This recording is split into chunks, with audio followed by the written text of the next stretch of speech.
Early in the morning, before the heat settles into the neighborhood, the yard feels almost untouched, as if the night never fully let go. A thin layer of light moves across the grass, catching on the edges of a wooden feeder hanging still from a branch that barely moves in the quiet air. At first, it is nothing unusual, just the familiar stillness of a suburban morning, the kind you've seen 100 times without thinking twice about it. Then, slowly, something begins to repeat. A cardinal appears at the same fence post, not rushing, not hesitating, just arriving as if the moment itself has been waiting for it. It doesn't feel dramatic, but it feels precise, like a detail that should not be ignored even though nothing about it is obviously strange. You pour a small amount of seed into the feeder, the soft sound of grain hitting wood breaking the silence for just a second before it settles again. The cardinal doesn't react the way you expect wildlife to react. It stays longer, watches longer, and then, without warning, it returns again the next day at nearly the same time. At first you dismiss it as coincidence, something your mind is trying to shape into meaning where none exists. But the pattern doesn't dissolve. It continues quietly, almost respectfully, as if it doesn't want to be noticed too quickly. And if you're new here, take a moment and consider subscribing before you move on, because what you are about to see unfold is not just about feeding birds, and the way it slowly changes your perception of this small backyard space might be something you don't fully notice until it has already changed you. And that is where things begin to shift in a way that is hard to explain, because what feels like repetition at first slowly starts to feel like recognition, and there is something about that feeling that makes you look at the feeder differently, as if it is no longer just a place where birds come to eat, but a place where something else is quietly forming underneath the surface, something you can sense but not yet name. And maybe it is not just the bird that you notice, but the way you start noticing everything else around it without meaning to. A small shift in attention that does not arrive like a thought, but more like a feeling that settles in quietly over time. You find yourself glancing toward the window at moments you did not plan to look. Not because you expect anything specific, but because something in you begins to anticipate the possibility that something might be there. And the strange part is that this feeling is familiar. Most people do not talk about it, but they recognize it instantly when it happens.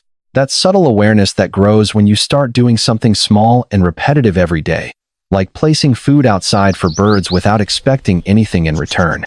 There is a kind of silence that comes with it, not empty, but attentive, as if the world itself has become slightly more aware of your presence. And you might not say it out loud, but there is a moment when you realize you are not just observing the yard anymore, you are participating in it. A cardinal on the fence does not feel like an event. It feels like a continuation of something you have already stepped into without realizing. If you are new here, you might want to subscribe before going further, not because of what is being explained, but because of what begins to unfold quietly from this point forward, and how easily these small details can start to change the way you move through your own space without you ever consciously deciding to change anything at all. And once that awareness forms, even in a subtle way, you start to understand that what feels like repetition might actually be something closer to recognition, and that is where the story begins to shift into something you cannot fully ignore anymore. And after a while, something begins to reveal itself not as a sudden discovery, but as a slow accumulation of small moments that start to feel connected in a way you cannot easily explain. It is not that the yard changes overnight. It is that your attention to it becomes more precise, as if the space itself is beginning to show you patterns that were always there but never noticed. A cardinal lands on the same fence post again, and this time you do not just see it as an arrival, you start to sense a rhythm behind it, something that exists slightly beneath the surface of ordinary behavior. You notice how it does not rush, how it pauses just long enough to acknowledge the space before moving closer to the feeder. And then you begin to see it in other small ways. A chickadee appearing not randomly, but in moments that feel strangely aligned with your presence near the window. A quiet consistency that does not demand attention, but slowly earns it. Most people would still call it coincidence at this stage, and maybe that is what makes it so easy to miss, because nothing about it is loud enough to force belief. But there is something in repetition that changes how the mind interprets reality, and when you begin to notice the same bird returning in nearly the same pattern, at nearly the same time, it stops feeling like separate moments and starts feeling like a continuity you have stepped into without realizing.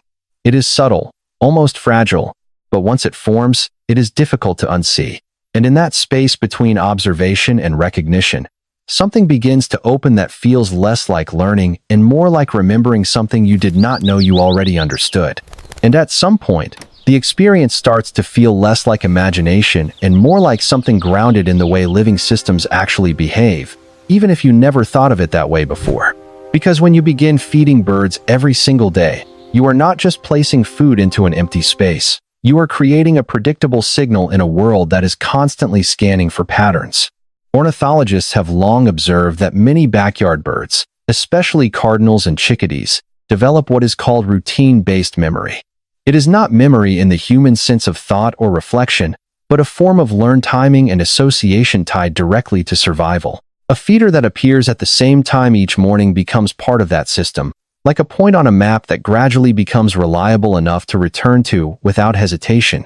Studies from long-term feeder observations have shown that birds can adjust their arrival windows to within just a few minutes of consistency after repeated exposure, not because they understand time, but because they recognize stability. And stability in nature is not emotional, it is valuable. It means safety, it means energy, it means predictability in an unpredictable environment. There is also something else researchers have noted in urban ornithology studies, something more subtle and harder to quantify.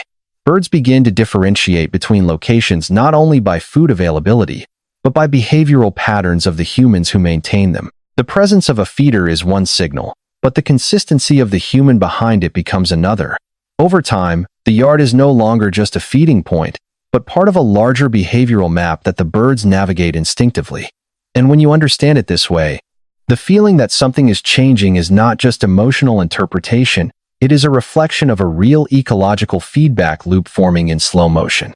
What feels personal is actually pattern recognition at a biological level, and that is why it becomes so hard to dismiss once you start noticing it, because it is not just happening in your mind, it is happening in the repetition of behavior itself, quietly reinforcing itself day after day in ways that feel almost invisible until suddenly they are not.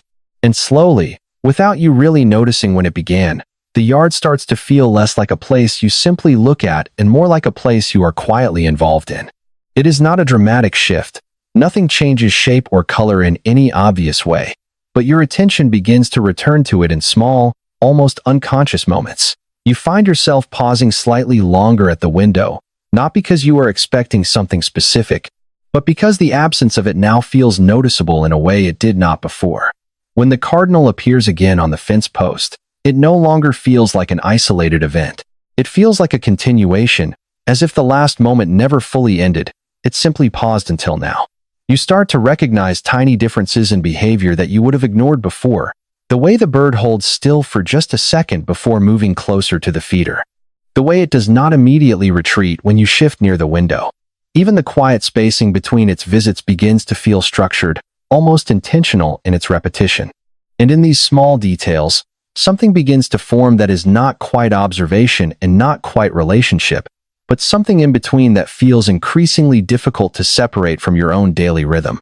You might notice yourself beginning to anticipate these moments without meaning to, standing a little closer to the glass at the same time each morning, not because you expect anything, but because the possibility itself has started to matter.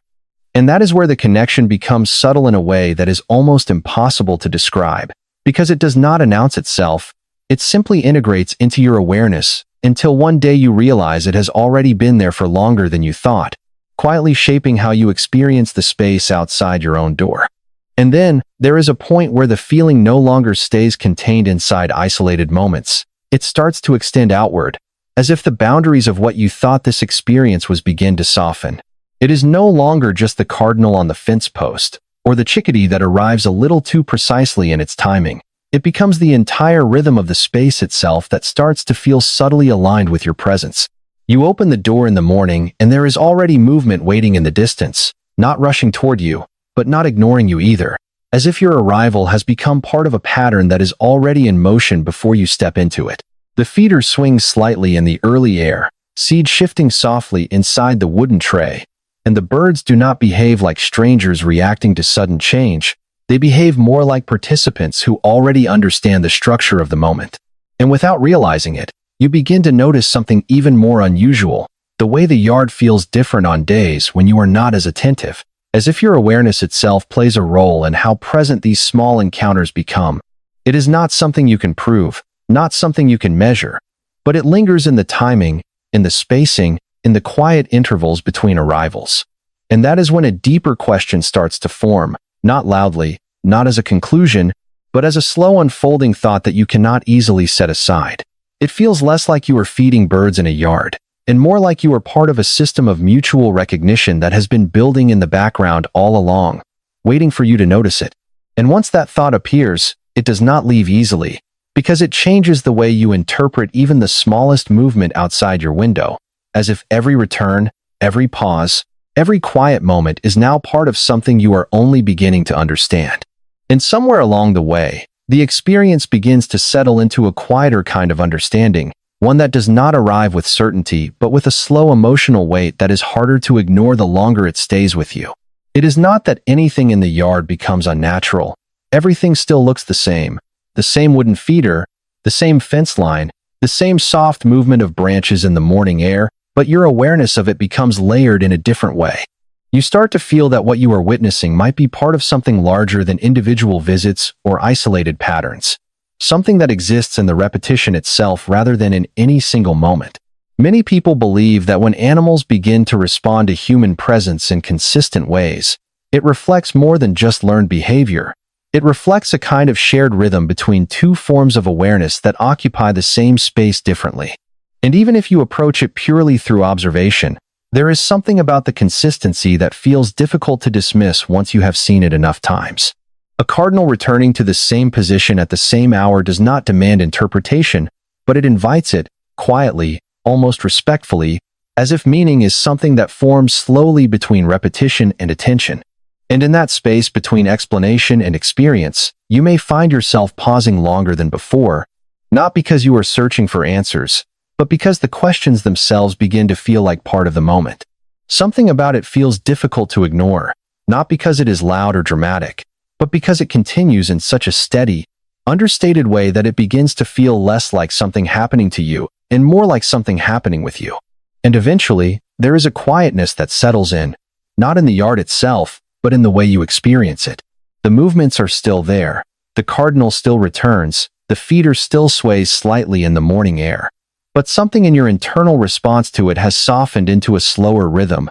You no longer rush to interpret every appearance, and yet you also do not ignore them. It becomes something in between attention and acceptance, as if you have learned to let the moment exist without needing to immediately define it. The morning light feels the same as it always did, filtering through the edges of the yard, touching the fence, the branches, the feeder, but now there is a sense that you are not just observing it from a distance. You are part of its timing in a way that is quiet and steady, like a background connection that does not need to be acknowledged to remain present. And in that stillness, there is a subtle realization that nothing dramatic has actually changed, yet everything feels slightly more alive in its repetition. You stand there longer without thinking about why. You listen more closely to the small sounds that used to fade into the background. And the space outside your window no longer feels like a scene you are watching, but something you are gently included in, without explanation, without effort, as if the boundary between noticing and belonging has become just a little thinner than it used to be. And on a morning that feels almost identical to all the others before it, you realize there is nothing left to solve in the way you once thought there was. The feeder still hangs in the same place, the fence still catches the same soft light, and the cardinal still arrives as if it has always been part of that exact moment, but your experience of it is no longer searching for meaning in the same way. It has become quieter, more settled, as if something inside you has learned to stop asking whether it is real and instead simply notices that it is here. You stand by the window a little longer, not waiting for anything specific, but allowing the space between appearances to feel just as important as the appearances themselves.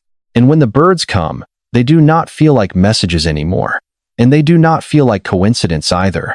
They feel like part of a rhythm that exists whether you name it or not.